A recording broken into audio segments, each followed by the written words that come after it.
Sarah had spent her entire life trying to earn 2 words from her father. Well done. That was all she wanted.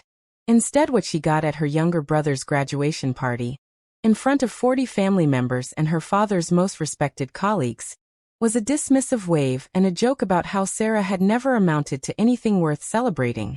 Her father laughed. Some people laughed with him. Sarah stood there with a glass of water in her hand and said nothing.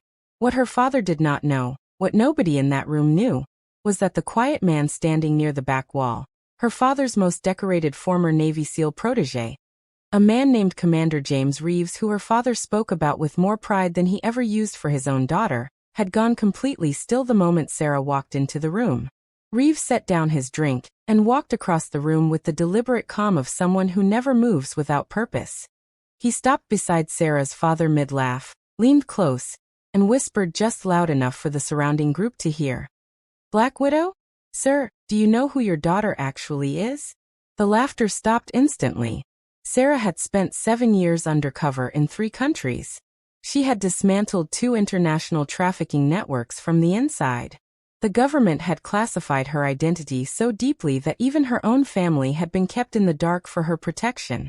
Her father had been bragging about his SEAL protege for years, while his own daughter had been operating at a level that made most careers look extraordinary by comparison.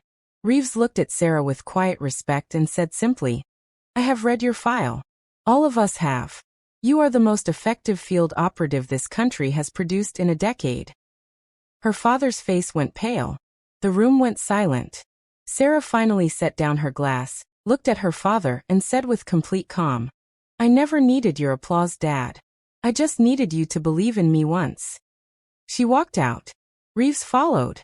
And her father stood in a room full of people, finally understanding the devastating weight of every dismissive word he had ever spoken to the most remarkable person he had ever known and never truly seen. If this story moved you, hit that subscribe button and never miss another story like this one.